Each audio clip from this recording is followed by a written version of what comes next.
जिन बातों से गुरु दुख पावे उन बातों को दूर भगावे।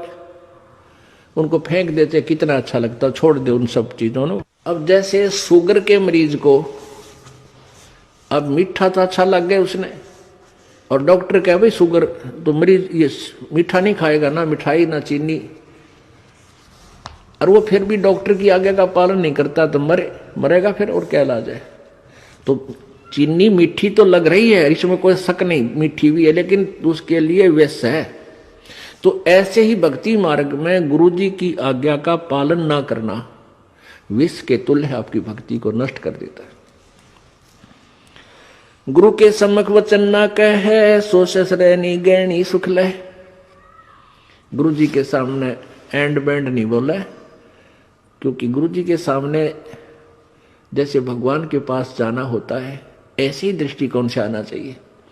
अपनी फरियाद करे, जो भी आदेश हो श्रोधार्य करे और चल पड़े, चाहे मन कुछ भी सोचता रहे, क्योंकि परमात्मा अंतर्यामी है, आपके सब दुखों से परिचित है, और वो आपके जितनी श्रद्धा आपकी होगी उतना ही निवारण आपको साथ साथ रिजल्ट देते रहेंगे। तो आपने समर्पण और श्रद्धा बढ़ानी है, उसके बढ़ाने के लिए आपको यहाँ बुलाया जाता है, भक्ति कराई जाती है, दान पुण्य करवाया जाता है, सेवा करवाई जाती है, ताकि आपकी श्रद्धा जितनी बढ़ेगी उतना ही प्रभु आपके संकटों का निवारण समांतर करता रहेगा। अब जैसे आप यहाँ आए और आते ही आपको ठीक कर दिया, आप ना हो भूल गए भी यहाँ, क्योंकि हमने देखे झाड़े लवानी है, झाड़े लवाए लाया, हो गया, आराम हो गया, बस ये क्या वहां जाना नहीं भूल कर फिर। तो यहाँ आते भी आपको सुख दिया जा सकता है, लेकिन ये परमात्मा चाहते हैं कि ये बच्चा आते कुछ तो राहत अवश्य देगा, ताकि आपका विश्वास बने। और आप पर आज कलयुग में आगे हो इतने पाप है, गिनती नहीं, एक सुख थोड़ा बहुत मालिक अपनी तरफ से अवश्य देता आपको। फिर 100 संकट और हैं अभी तो आपके ऊपर बैलेंस, वो भी निवारण करवाने हैं, तो फिर आपको बुलाया जाता है कि आप महीने में एक बार अवश्य आइए। आपको बुलाने का क्या तात्पर्य है कि यहां आने से आपको बहुत पुण्य मिलता है, आपको बहुत भक्ति लाभ होता है। आप बच्चे हो, आपको मालूम नहीं, ये दास डॉक्टर है जो भी आपको कैसे कैसे आपके अंदर शक्ति प्रवेश करवानी है, प्रभु की पुण्य कैसे प्रवेश करवाने हैं, फिर ये ज्ञान आपके हृदय में पहुंचाना है। और जिस दिन आपकी श्रद्धा पूरी हो जाएगी, आप सपने में भी दुखी नहीं होगे, ये सत्कर मान लेना। क्योंकि पाप जब बढ़ जाते हैं, जन्म में भी दुखी, सोए फिर भी दुखी, क्यों सपने भी बुंडे बुंडे आवे। और जब आप भक्ति करोगे, ढंग से लग जाओगे, आप वैसे भी सुखी, और स्वप्न में भी परमात्मा की भक्ति है, आरती करते होगे, कभी मंत्र कर रहे होगे, कभी मेरे गुरुदेव भगवान ये गा रहे होगे, स्वप्न में भी सुखी, यानी भक्ति स्वप्न में भी हो रही होगी।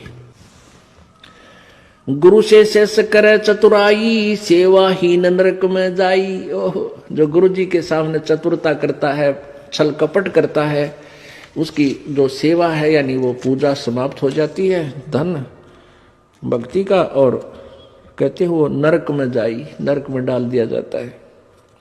शेष होए सर्वस नहीं वारे, ही कपट मुख प्रीत उचारे। शेष होके और समर्पण नहीं किया तो क्या काय का भगत वो, और हिये कपट मुख प्रीत उचारे। अंदर तो दोष है, ऊपर तो मीठा बोला है, ये भगवान को पसंद नहीं। सो जीव कैसे लोक सिधाई, बिन गुरु मिले मोहे ना पाई। गुरु से कपट करे चतुराई, सोहन सा भव भर में आई। गुरु से कपट शेष जो राखे, यमराज जाके मुगदर चाखे। गुरु जो जन गुरु की निंदा करही, शुक्र सवान गर्भ में पढ़ी। गुरु की निंदा सुने जो काना, ताको निश्चय नरक निदाना। अपने मुख निंदा जो करही, परिवार सहित नरक में पढ़ी।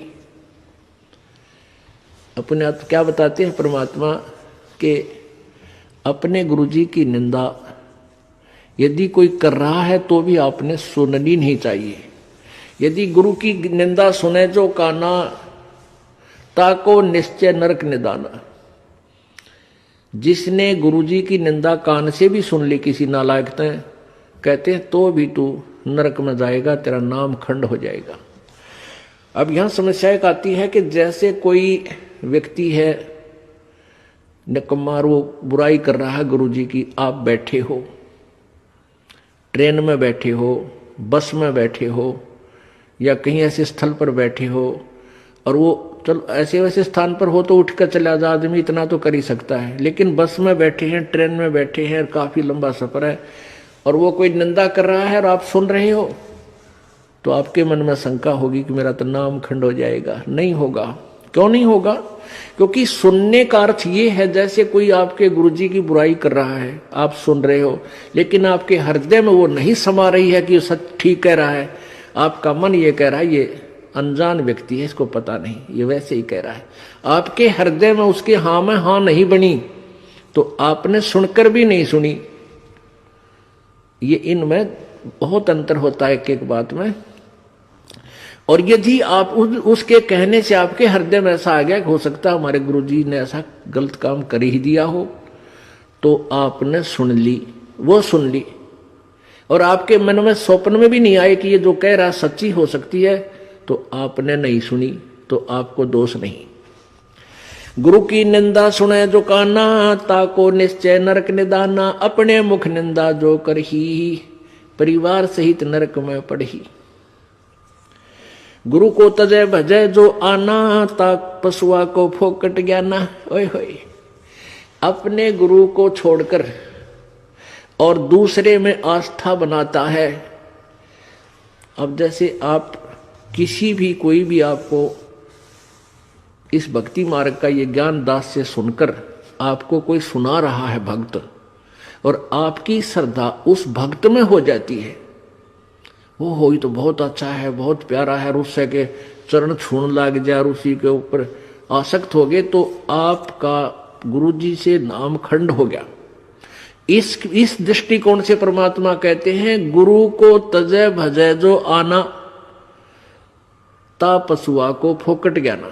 उस पशु ने को कोई ज्ञान नहीं है, वो भक्त नहीं है। जो अपने गुरु को छोड़कर दूसरे में ठीक श्रद्धा बनाता है, उसमें आसक्त होता है, उसी को पूजा शुरू कर देता है। अब पुण्यात्माओं, एक एक पॉइंट पर बहुत गहराई सोचना है। अब कोई भक्त ज्ञान सुना रहा है, बहुत अच्छी बात है, उसके द्वारा सुने ज्ञान पर अमल करे और उससे कहे भाई मुझे भी गुरुदेव के पास ले चलो, मेरा कल्याण करा दो। और आपने नाम ले रखा है और फिर कोई चर्चा चलती है, ऐसी कोई बात नहीं, फिर भी सुनो। और कोई पुराना भक्त है, वो अच्छी अच्छी बातें बताएगा तो बहुत अच्छी बात है, गदगद हो जाओ कि मेरे गुरुजी ने कितना अच्छा ज्ञान दिया हुआ इस बच्चे को, भाई को, बहन को, और ये सब गुरुजी का ही दिया हुआ ज्ञान है, इसका नहीं है। तो उसमें आपको एज ए भाई यानी गुरु भाई गुरु बहन तो आपकी श्रद्धा हो सकती है, लेकिन अन्य दृष्टिकोण से, क्योंकि हम फिर उस पर इतना आसक्त हो जाते हैं, उसको फिर प्रणाम करने लग जाते हैं, बड़ा अच्छा भगत है, तो ऐसे ये बीमारी हमारे भगत समाज में पड़ी रही और इसका लाभ ये काल उठा गया। जैसे कमाल था, कमाल वो मुर्दा जिंदा किया था प्रभु ने। एक दरिया में बहता हुआ एक मुर्दा शव जा रहा था 12-13 वर्ष के बालक का, और एक शेख तकी था सिकंदर लोधी, दिल्ली के बादशाह का धार्मिक पीर। वो कबीर जी से ईर्षा करता था, और कबीर परमेश्वर जी की कृपा से सिकंदर लोधी दिल्ली के सम्राट का असाध्य रोग दूर हो गया था, जो शेख तकी से भी नहीं हुआ था, किसी से भी नहीं हुआ था। जिस कारण से सिकंदर लोधी की आस्था कबीर जी में घनी हो गई थी। और वो जो पहले वाला जो वो परमानेंट उसका गुरु था धार्मिक मजहब की तरफ से, वो शेख तकी था। तो उस शेख तकी ने जब देखा कि कबीर जी में, मेरे सम्राट की, मेरे शिष्य की कबीर जी में ज्यादा श्रद्धा होगी है, तो ईर्षा करने लग गया कबीर जी से। उसको नीचा दिखाने की चेष्टा में उसने कहा कि राजा या तो तू बाज आ जा, और नहीं तो मैं, तो एक काफिर को गुरु बना लिया तूने, एक हिंदू को गुरु बना लिया, मैं तेरी पूरे मुसलमान समाज में तेरे बारे में बताऊंगा और सबको तेरे विरोधी कर दूंगा। अब राजा चिंतित हो गया कहीं तेरे राज को खतरा ना हो जाए। तो परमात्मा के सामने उसने अपनी प्रार्थना रखी। कबीर जी ने कहा भी ठीक है। तो शेख तकी ने क्या शर्त रख दी कि मैं जब इसको मानूंगा ये भगवान है, अल्लाह का नबी है, कोई मुर्दे को जीवित कर दे। तो परमात्मा ने जो अपने भगत की टेंशन दूर करनी थी सिकंदर लोधी की, तुरंत कर दी। जिस दरिया के किनारे वो खड़े थे वहीं पर एक मुर्दा बच्चे का शव बहता हुआ आ गया। कुछ कबीले ऐसे होते हैं, ना तो वो गाड़ते जमीन में, ना सभा करते, वो जल प्रवाह कर देते हैं मृत्यु होने के बाद के पशु जीव जंतु इसके शरीर का मांस खा कर दुआ देंगे। ऐसे सुसज्जित एक बना करके प्लेटफार्म सा, फ्लोट सा, एक घास फूस का जो तैरता रहे ऐसा बना देते हैं, बेड़ा सा, उसके ऊपर शव को लुटाकर और चलता कर देते। तो उसी समय वो लड़के का शव आ गया। परमेश्वर कबीर जी ने अपनी शक्ति से उसको जीवित कर दिया था। तो सभी ने कहा कमाल कर दिया, कमाल कर दिया। उसका नाम कमाल रख दिया और उस बच्चे को अपने साथ अपने बालक रूप में, शिष्य रूप में रख लिया। अब वो युवा बालक हो गया। कुछ दिनों के बाद 10-15 साल में 20-25 वर्ष की आयु का हो गया।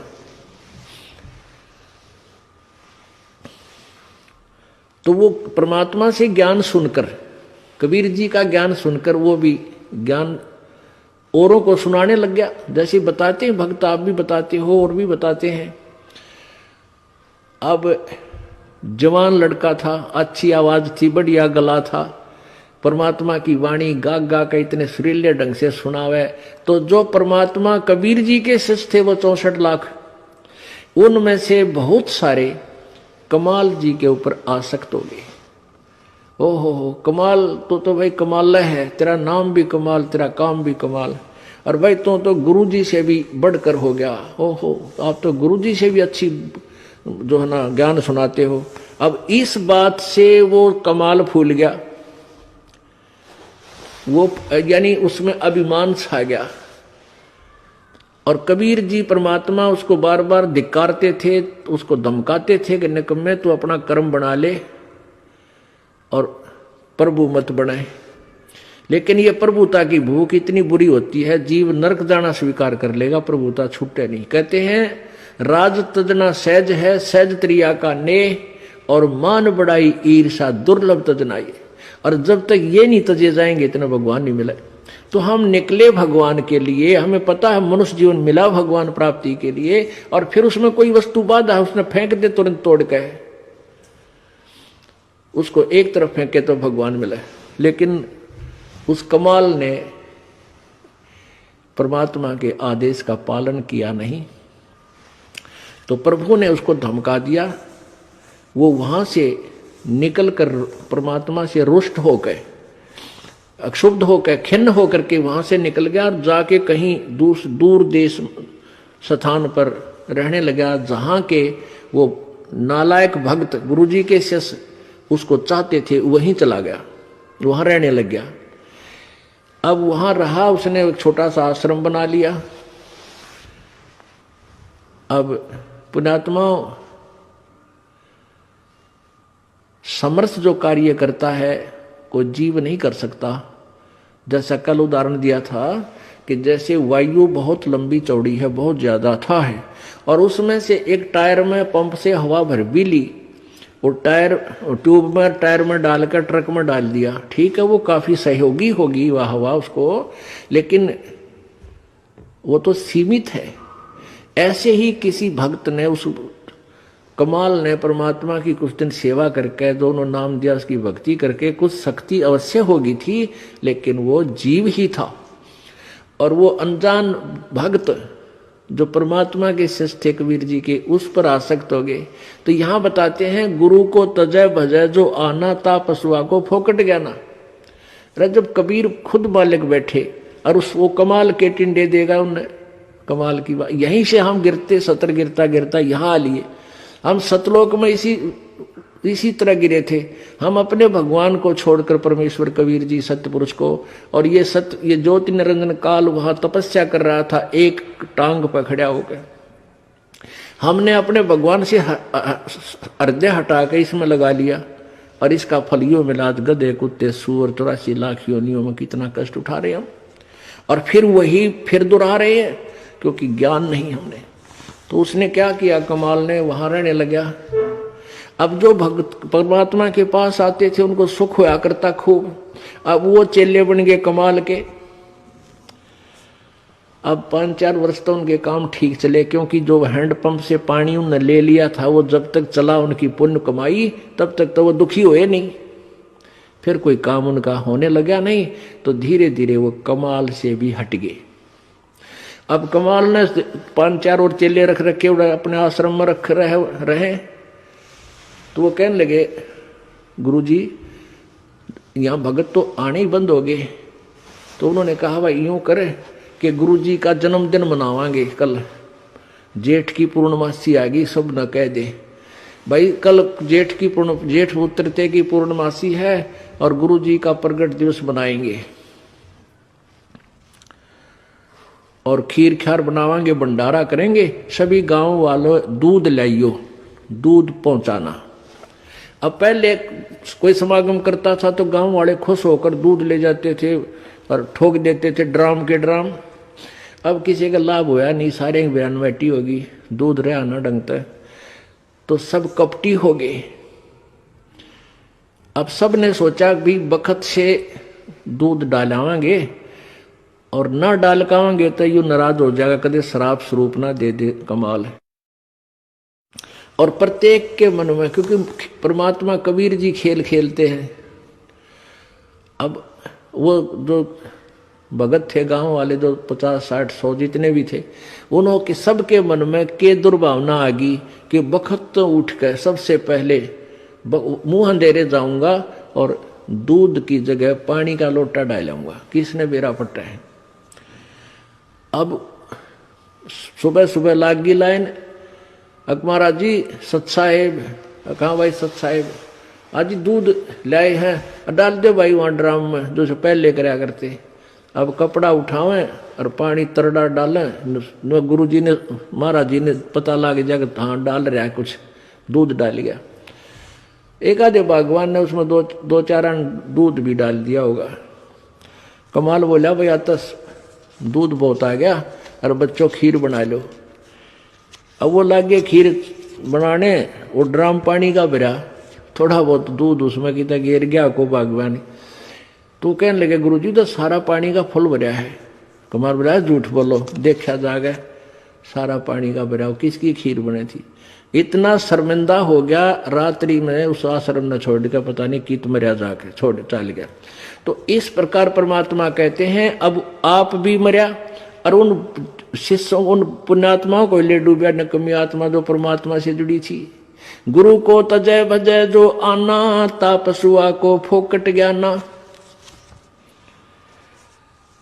गुरु से बैर करे शिष जोई, भजन नास और बहुत बिगोई। पीढ़ी सहित नरक में पढ़ी, गुरु आज्ञा शिष लोप जो करही। चेला अथवा उपासक होई, गुरु सुमुख ले झूठ संजोई। निश्चय नरक पड़े से सोई, वेद पुराण भाकत सब कोई। सम्मुख गुरु की आज्ञा धारे, और पीछे ते सकल निवारे। एक सामने आकर के तो हाँ जी हाँ जी हाँ जी, और पीछे ते छोड़ देने ये जरा फिर देखेंगे। तो कहते हैं सम्मुख गुरु की आज्ञा धारे और पीछे ते सकल निवारे। यार सब ने रिजेक्ट कर बैठे। ऐसे नकली शिष्यों का उद्धार नहीं होता। सोच से घोर नरक में पड़ही, रुद्राद पीवे नहीं तरही। मुख पर वचन करे परवाना, घर पर जाए करे विज्ञाना।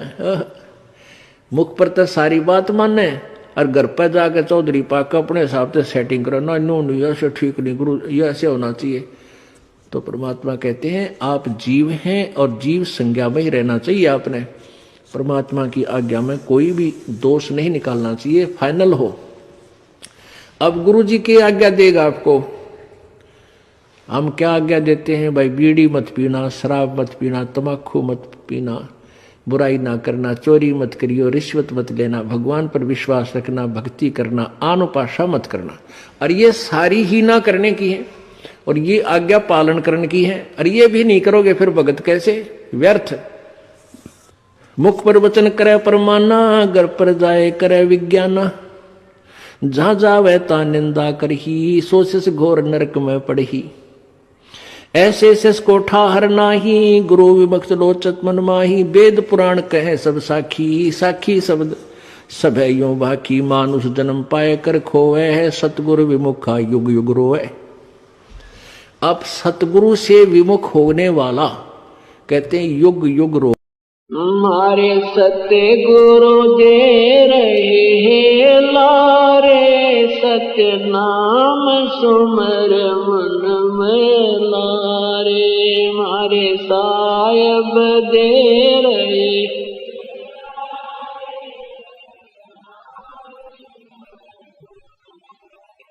सत्य नाम सुमर मन में ला।